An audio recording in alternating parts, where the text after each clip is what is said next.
Halo, assalamualaikum warahmatullahi wabarakatuh. Ketemu lagi dengan Insan Tutor, channel pemersatu YouTuber pemula. Ada satu pertanyaan ya, Bang. Ini kenapa kok algoritma YouTube makin lama makin tidak menentu? Apa yang harus saya lakukan, Bang? Perlu dijawab nggak? Terus bagaimana solusinya? Yang penting adalah solusi, ya. Pertanyaan bisa dijawab, gampang sekali menjawab sebuah pertanyaan itu, tetapi yang dibutuhkan adalah solusi. Solusinya bagaimana? Nanti kita bahas. Dan untuk saat ini yang memberikan support tank ya sudah seperti biasanya langsung akan kita gas di 2 atau 3 channel Insan Tutor. Dan yang mau gabung di fitur member, ayo gabung. Kita berkembang bersama. Nanti mungkin bulan depan ya, minggu depan kita persiapkan untuk membuat apa di sana ya, untuk saling berbagi di sana, khususnya member-member yang ingin channelnya berkembang. Kita bisa diskusi di sana. Tidak ada guru, tidak ada murid ya, tidak ada yang lebih pintar di sana ya, tapi saling bertukar pengalaman, saling berdiskusi untuk perkembangan channel kita masing-masing. Oke, ini ada beberapa pertanyaan ya, banyak sebenarnya pertanyaan, tapi akan saya jawab beberapa saja. Kenapa algoritma ini akhir-akhir ini tidak menentu? Dari dulu, Bos. Jawabannya. Kenapa? Memang algoritma itu dibuat tidak menentu. Algoritma itu diciptakan untuk dibikin supaya menjadi misteri. Kalau algoritma itu dibuat dengan rumus pasti dan menentu, bisa dibaca, ini justru berbahaya bagi konten kreator dan juga bagi kelangsungan YouTube. Kenapa? Algoritma YouTube akhirnya mudah untuk dipahami para kompetitor. Bisa jadi si TikTok juga belajar, bisa memahami. Memang mereka punya tim, Bos. Mereka punya tim karyawan yang khusus di bidang algoritma. Dan itu tiap hari kan kerja. Tiap hari juga ngotak-atik algoritma. Supaya apa? Supaya tidak menentu. Supaya tidak gampang dipelajari. Sekali lagi kalau mudah dipelajari, ini justru sangat berbahaya. Jadi jangan heran.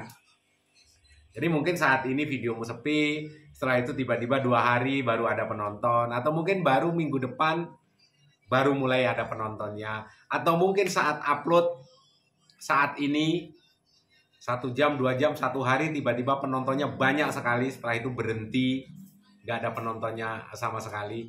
Jadi kan hal yang biasa, itu hal biasa banget. Karena memang dibikin seperti itu.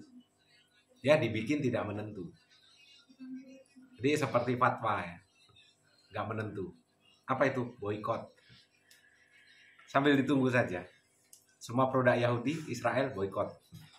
Kita tunggu ya. Apa itu, Bang? Windows, Facebook, WhatsApp, YouTube. Nah, itu produk Yahudi semua itu. Jangan tanggung-tanggung kalau keluarkan fatwa ya. Boykot semua. Kembali ke zaman batu, ngirim surat. Tanggung banget ya. Kadang-kadang terserahlah. Itu bukan ranah kita. Tapi yang jelas memang algoritma dibikin tidak menentu. Bisa dipelajari, kemarin sudah kita bahas ya. Algoritma itu bisa dipelajari. Tetapi bisa dipelajari hari itu dan minggu itu. Karena timnya juga tiap hari itu masuk dan timnya bekerja. Nggak mungkin itu algoritma 1 minggu sekali baru diapain? Baru dirubah. Nggak mungkin. Kenapa? Artinya kalau 1 minggu 6 hari kerja, yang 5 hari karyawannya nganggur. Ya cuma kerja 1 hari, nggak mungkin. Ya memang supaya tiap hari kerja ya memang algoritma selalu diotak-atik. Supaya ada kerjaan juga buat tim algoritma ya. Jadi itu hal yang biasa dan hal wajar, tetapi sekali lagi itu bisa dipelajari dan kalau tahu sebenarnya teman-teman akan menemukan polanya.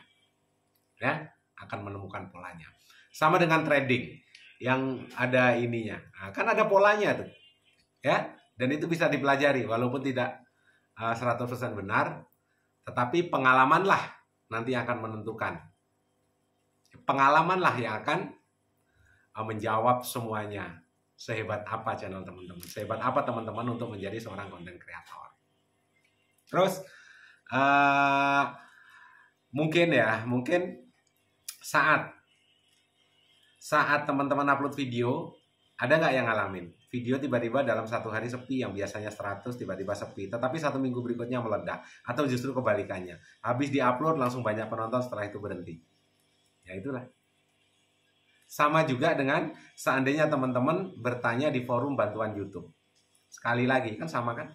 Saat teman-teman ingin mengatasi sebuah masalah dan bertanya di forum bantuan YouTube, kalau teman-teman cerdas, ya akan ketemu jawabannya. Kalau teman-teman tidak cerdas, yang menjawab di forum bantuan YouTube pun kreator, tidak 100% benar. Hanya berdasarkan pengalaman masing-masing. Kontributor punya channel, punya pengalaman, mungkin itu adalah jawabannya. Dan kadang-kadang juga jawabannya sebenarnya teman-teman sudah tahu. Karena jawaban yang teman-teman harapkan sebenarnya sudah ada di YouTube juga. Cuma kan malas baca. Nah, akhirnya apa yang terjadi? Bingung. Ya kan? Ya memang dibikin bingung seperti itu. Supaya teman-teman makin bingung. Kalau cerdas akan ketemu. Tetapi kalau dengan bertanya di forum bantuan YouTube makin bingung, nonton channel A makin bingung, nonton channel B makin bingung, nonton channel C makin goblok. Nah, itulah kualitas dirimu. Sudah bisa dimengerti ya? Itulah kualitas dirimu. Bukannya makin cerdas, tapi makin, yang terakhir tadi apa? Goblok.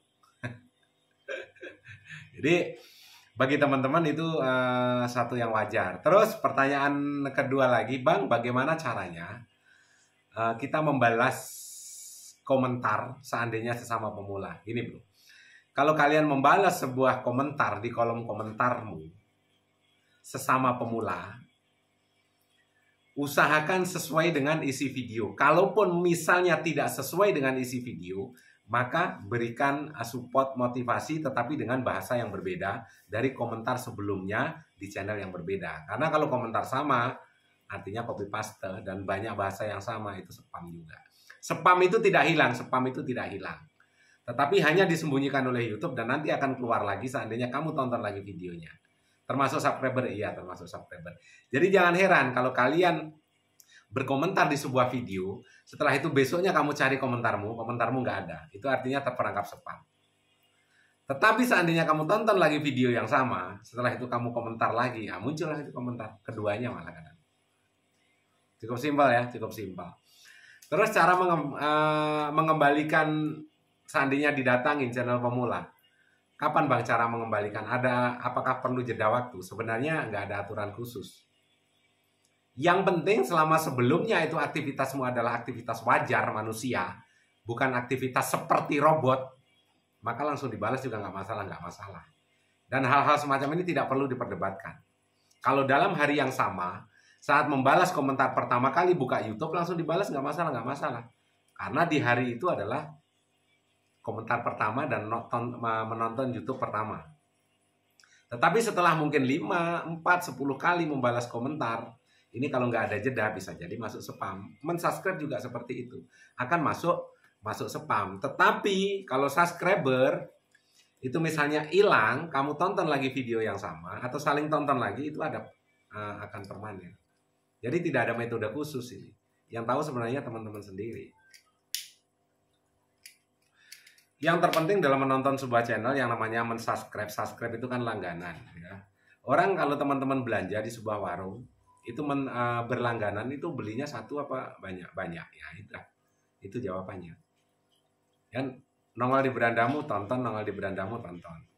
Masalah durasi tonton Mas, kalau bisa durasi tonton ya kalau bisa, kalau sesama pemula sebenarnya ya nggak wajib juga. Tetapi kan saya sering mengingatkan, tonton full durasi supaya mendapatkan ilmu. Kalau memang itu ada ilmunya, mendapatkan ilmu. Dari setiap video, ada poin yang teman-teman dapat. Dari setiap video. Karena ini juga berpengaruh terhadap retensi. Kenapa? Oke lah, teman-teman nonton dengan durasi 50%. Sebenarnya sudah bagus. Tapi lihat, ya, dengan kalian tonton durasi 50% atau 70%, itu rata-rata durasi tontonmu itu masih 3 menit. Padahal videomu 8 menit. Sedangkan yang ditonton full durasi, video 10 menit saja, itu retensi penontonnya paling juga 4 menit. Jadi nggak ada separuhnya. Itu padahal itu ditonton full durasi ya. Tapi kenapa yang masuk di sistem cuma 40% atau 4 menit atau 5 menit? Apalagi video yang hanya ditonton dengan 50 menit, retensinya paling masuk separuhnya, nggak ada, boro-boro separuhnya. Video 10 menit ditonton rata-rata teman-teman sesama pemula itu anggaplah rata-rata 50%, itu nanti yang masuk ke sistem berapa? 3 menit. Ya, itu yang harus teman-teman pahami. Intinya sangat penting sekali untuk nonton dengan durasi penuh. Terus ada lagi, Bang, kalau saya komen di kolom komentarnya kreator besar, kenapa tidak dibales? Ada yang menyarankan, kalau komen di kolom komentarnya kreator besar, coba komen yang pedas. Ada yang menyarankan seperti itu. Tapi saya tidak pernah menyarankan ke teman-teman, apalagi subscribernya yang 1 tahun. Ya, komen di kolom komentarnya itu berbesar supaya direspon. Komenlah yang pedas, yang memojokkan. Kalau komentarmu itu nanti dibaca, yang terjadi apa? 2 kemungkinan. Memang dibales komentarmu, tetapi channelmu yang belaksak. Jadi kalau dipukul balik dengan kreator besar, habis kau kan? Apalagi mentalmu belum kuat, itu satu.